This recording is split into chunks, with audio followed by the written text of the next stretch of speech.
अस्सलामुअलैकुम दोस्तों, कैसे हैं आप। मैं हूं ज़ीनत जबीन सिद्दीकी और आप देख रहे हैं ज़ीनत द नरेटर। मेरे चैनल पर आप सबों का बहुत बहुत खैर मकदम है। लीजिए, मैं वापस से हाजिर हूं अपनी एक नई और खूबसूरत सी कहानी लेकर। मेरी आज की कहानी है तेरा मेरा साथ। अगर मेरी कहानी पसंद आए तो मेरे चैनल को सब्सक्राइब, लाइक और शेयर कर दें। शुक्रिया। तो अब मैं शुरू करती हूँ। रोड क्रॉस करते हुए मेरी नज़र उस औरत पर पड़ी तो मैं लम्हा भर के लिए नजरें नहीं हटा सकी। खूबसूरत सी साड़ी, हाथों में कई तरह की खूबसूरत चूड़ियाँ, जूड़े में सफ़ेद मोगरे का फूल, आँखों पर काला चश्मा और उंगली पर वही कल वाली सफ़ेद पट्टी। अगर उंगली पर सफ़ेद पट्टी नहीं होती तो मैं उन्हें पहचान भी नहीं पाती। हाँ, कैसे पहचानती भला? कल मैं जब उन्हें पहली बार हॉस्पिटल के जनरल वार्ड में देखी थी तब तो वो कमर से झुकी हुई थी। उन्होंने इशारा से मुझे अपने पास बुलाया था।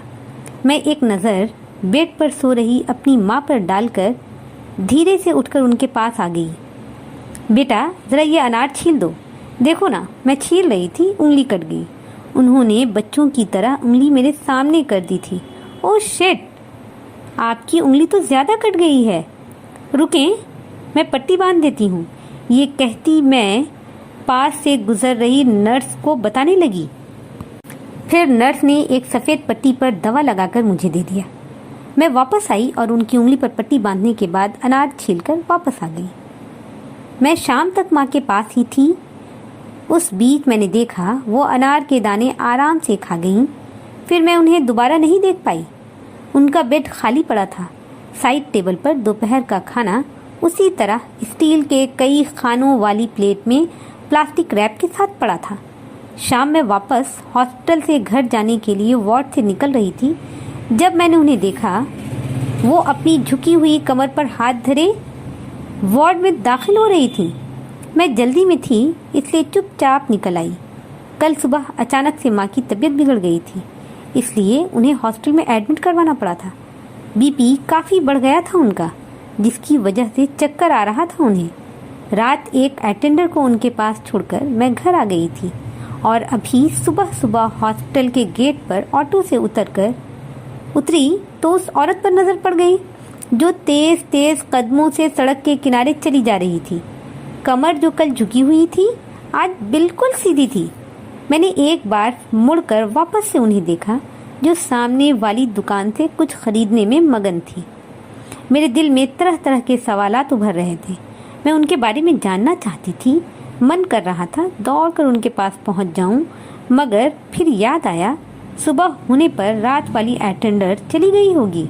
माँ को किसी चीज़ की ज़रूरत पड़ी तो वो क्या करेंगी? ये सोचती मैं हॉस्पिटल के गेट पर अपना पास दिखाकर लॉन में आ गई। लॉन क्रॉस कर मैं वार्ड में आई तो माँ बेड पर बैठी नाश्ता कर रही थी। अटेंडर जा चुकी थी।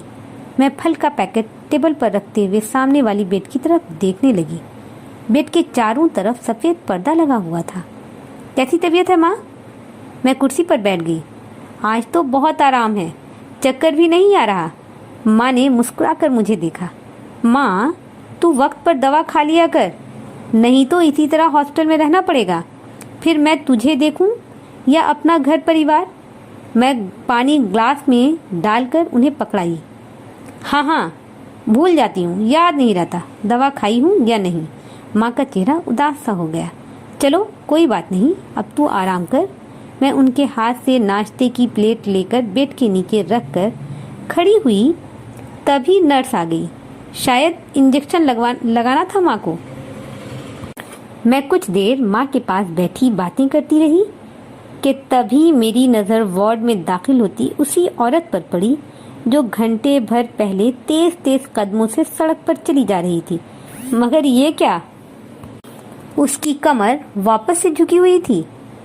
एक हाथ कमर पर था, दूसरे हाथ में वही साड़ी थी जो कुछ देर पहले पहन रखी थी उसने।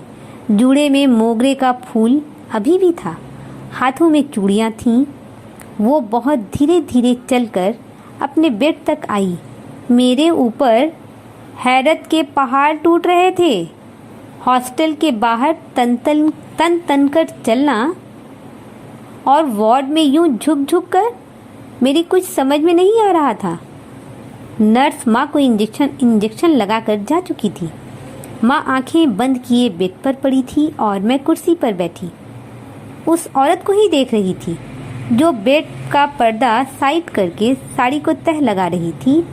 वो तह लगाकर फारिग हुई तो उसकी नज़रें मेरे ऊपर पड़ गई। वो धीरे से मुस्कुराई तो मैं भी मुस्कुरा दी। फिर उन्होंने इशारे से मुझे बुलाया। मैं उठकर उनके पास आ गई। बैठो ना, वो अनार थैले से निकालती हुई बोली तो मैं कुर्सी पर बैठ गई। लो, आज भी छील दो। वो प्लेट में रखकर अनार मुझे पकड़ा दी। आपको अनार बहुत पसंद है ना? मैंने यूं ही पूछ लिया। हाँ, बहुत ज़्यादा, मगर मेरे घर के लोग कहाँ खाने देते हैं, कहते हैं शुगर बढ़ जाएगा। हाँ, सही तो कहते हैं, अनार से शुगर बढ़ जाता है, मगर मैंने अनार छोड़कर उन्हें देखा। अरे नहीं बढ़ने वाला, अभी तो मैं हॉस्पिटल में हूँ, बढ़ेगा तो डॉक्टर दवा देगा, तुम दाना निकालो। मैं फिर से अपने काम में मगन हो गई। दिल कर रहा था बता दूं उन्हें कि अभी मैंने आपको सड़क पर देखा था, मगर कहीं बुरा ना मान लें ये सोचकर चुप रही। देखो ना, अभी खरीद कर लाई हूँ, गरम गरम जलेबी, एक तुम भी खाओ। वो पेपर के लिफाफे में से जलेबी निकालकर मेरी तरफ बढ़ाई। आपको ये सब नहीं खाना चाहिए। मैं हैरानी से उनका चेहरा देखने लगी। हाँ, मुझे तो नहीं खाना चाहिए, मगर तुम तो खा सकती हो ना, खाओ, गरम गरम है, मज़ा आएगा। उन्होंने एक टुकड़ा तोड़कर मेरे मुंह में रख दिया तो मैं नाचार सी खाने लगी। अभी आप यही खरीदने बाहर गई थीं? मैंने धीमी आवाज़ में पूछ ही लिया तो वो ज़ोर से हंस पड़ी, एक खूबसूरत सी हंसी। तुमने देख लिया था क्या मुझे? हाँ, मैं तो हैरान ही रह गई। आप तो बिल्कुल ठीक हैं। मैं अनार के दाने निकालती रही। हाँ, मैं बिल्कुल ठीक हूँ, ये सबकी समझ में आ रहा है, मगर मेरे अपने घर वालों को नहीं। मैं 4 महीने से हॉस्पिटल में एडमिट हूँ, मगर किसी को मेरी कोई फिक्र नहीं। उनके लहजे में उदासी उतर आई थी। मेरा हाथ रुक गया। मैं नज़रें उठाकर उन्हें देखने लगी। अब वो जूड़े से फूल निकाल रही थी। 4 महीने में 4 बार भी बेटे बहू मुझसे मिलने नहीं आए। किसी के पास टाइम नहीं है, कहती हैं दफ्तर देखूं या तुम्हें। वो अनार खाने लगी। मेरी नज़रें उनके चेहरे पर रुक कर रह गई थीं। यहाँ मुझे नाश्ता खाना सब वक्त पर मिल रहा है। जिससे चाहती हूँ बात करती हूँ, जूड़ा में फूल लगा सकती हूँ, जलेबी खा सकती हूँ, अनार के दाने भी खा लेती हूँ। घर पर 50 तरह की पाबंदियाँ हैं। न खाना वक्त पर मिलता है, न कोई हाल चाल पूछने वाला है। किसी को अपने काम से फुर्सत नहीं मिलती। बहू बेटा दोनों सर्विस करते हैं। किसी से कुछ कह दूं तो 100 सवाल होते हैं मुझसे। जो खाना पकाकर रख दिया गया है उसी को शाम तक खाना पड़ता है। किससे शिकायत करूं? उनकी आंखों के किनारे भीग गए। आपके शौहर? मैं डरते डरते पूछ बैठी। है ना, इसी हॉस्पिटल में एडमिट हैं। बाथरूम में गिर गए थे, सर में गहरी चोट आई थी। 6 महीने से इसी हॉस्पिटल में हैं। मैं कितना बेचैन रहती थी उनसे मिलने के लिए, मगर कौन मुझे लाता। मैं वहाँ घर पर और मेरे शौहर यहाँ हॉस्पिटल में। एक दिन मुझे चक्कर आने लगा। बेटे ने भक झक कर मुझे हॉस्पिटल छोड़ गया। शुगर बढ़ गया था। मैं लेडीज वार्ड में थी और मेरे शौहर जेंट्स वार्ड में।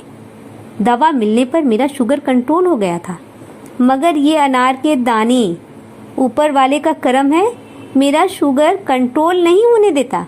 वैसे भी हॉस्पिटल फ्री है, एक पैसा नहीं लगता। मेरे शौहर 40 साल तक टाटा कंपनी में सर्विस करने के बाद रिटायर्ड जो हुए हैं। उनकी आवाज़ में हंसी शामिल हो गई थी, मगर मेरे आंसू निकल पड़े। अभी कैसी है उनकी तबीयत? मेरी आवाज़ रौंद गई।